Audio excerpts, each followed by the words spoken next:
In today's video, we're going to check out these 4 Harbor Freight solar panels that I bought all at different times throughout the years to check on quality control, mainly due to this popular video where I happen to be getting full specs out of the Harbor Freight panel versus the Renogy performed just slightly under, and some people just thought I happened to get lucky with the panel that I purchased. So I went ahead and purchased another panel that way I could compare them to the 3 older Harbor Freight panels that I have.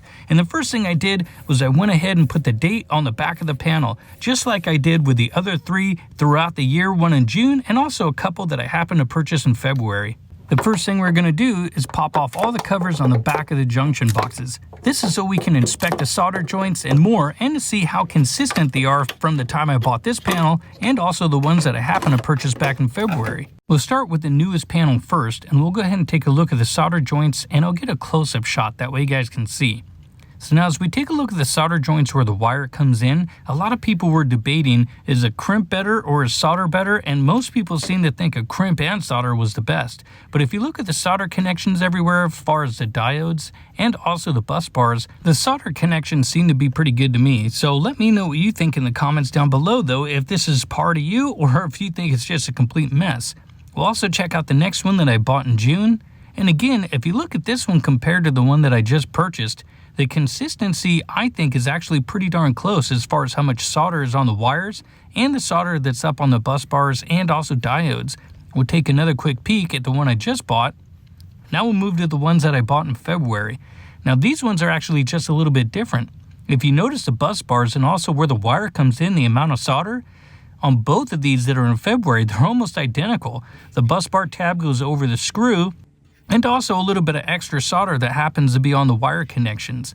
So now if we take a look back from these ones over to the ones that I just bought, these are actually a little different. Notice the solder here, and this is the other one that I purchased in February, almost identical as far as the build.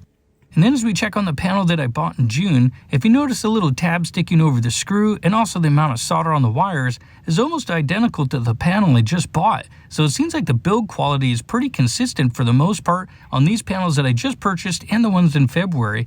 And while I was here, I decided to take a look at the gauge that's on the copper wire, which came out at 2 millimeters. And if you happen to know what the wire size is, leave a comment down below. Okay, now it's time to test these panels. I put these out about 30 minutes ago so they could get heat soaked. That's the newest one. This one over here is the one I got in June. And then the 2 that are on the end, those 2 are the ones that I bought in February. And now that they are a little bit older, I'm assuming these 2, because they're over 6 months, that 20% degradation process is probably kicked in. And this happens with basically all monocrystalline solar panels. You get a little bit of loss after the cells break in, so these should put out a little bit less than the other 2, but we'll see once we get everything connected to see how well all 4 of them do. Okay, so we'll start with the newest solar panel, and we're going to use 2 different meters just to kind of compare the differences. That way we know that we're relatively close, and then we'll move down to the oldest one. Now here's the new panel. So we're doing the open circuit voltage test first, and we'll use a little power analyzer. And now as we take a look, now sorry for the glare, it's very bright out here, and sometimes the camera doesn't pick up real good, but I'll try and adjust it. That way you can see, but we're getting about 19 volts out of it currently, and the specs on these panels are about 18 to 19 on an open circuit and about 5.56 amps. So now we'll use the other meter that I have, and it's also showing about 19.1, so we'll go ahead and now move on to the next panel. Okay, second panel that I bought in June, and we'll do the same test. We'll check our voltage on the little analyzer, and if you look at that, this one's actually coming out just a little higher, which I was kind of surprised being that it is older. So look at that, 20.2, almost 20.3, and that's the one that I bought in June. And look at that, 20.4 volts on the other meter. So far, this is actually doing pretty well. We'll go ahead and move to the next. Okay, on to the third panel. Let's see what this one looks like. Go down here and grab the meter again. Now as we take a look, so about 20.2 volts there. Sorry for the bump. And yeah, about 20.2. And again, this is the February panel. And same thing with the meter, this one's at 20.4. Okay, last panel, so I'm all the way down here at the end. Come down here and grab the meter real quick. And so as we take a look at that, try to make sure you guys can see without the glare, about 20.1 volts on this one. So we'll go ahead and take a look at the other meter and see if it's the same, and then we'll add a load to these. So 20.2. Okay, now that the open circuit test is done, that's only one part of the process. Now we'll see how much wattage we can pull out of each panel, and we'll use that EcoFlow Delta to actually kind of give us a little information as we charge it up with each one of these panels. All right, again, sorry for the glare, but it does say about 91, 92 watts, and sometimes the frame rate also messes with what that display looks like, but we'll come down here and we'll grab our little meter again and take a look. So this is the newest panel that I just bought. You can see that it's putting out right about 90 watts. Grab this again, try to get a better angle, and about almost 15 volts. And then if you look at the amperage right there, about 6.15 amps roughly. So we're gonna go ahead and move on to the next one. Okay, so this is panel number 2, the one that I bought in June, and it's putting out, you can kind of see there, about 90 watts as well. So far being very consistent as far as these two. Let me get a better shot. So about 90 watts, give or take, 15 to 16 volts, and 5.6, 5.7 as far as amps go.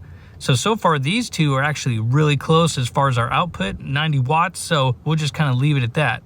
Okay, next two panels. These are the ones that I bought in February, so I expect a little less. All right, let's see what this says.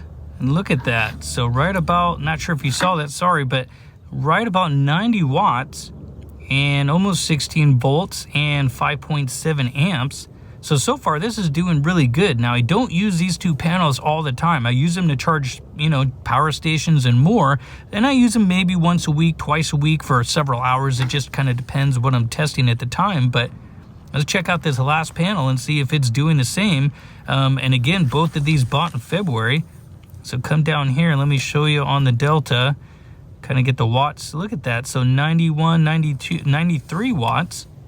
And grab this, try to maneuver around the legs, which I do like the legs on the panels. It just kind of gives them at least something to sit on. But look at that, 91, almost 92 watts there for a second. And 15, 16 volts and 5.75 amps. So both of these are doing really good as far as, as far as the specs go. So they haven't really degraded at all, at least the amount that I've used it, and it's charging about 91, 92 on the Delta. So all four of these are putting out the same wattage, which is really impressive, at least as far as consistency, and I think quality on these are pretty good. Now, of course, in 2 or 3 years, it might be different, but from the oldest to the newest panel, these are all real consistent. And those ones being February and those two being June and also August.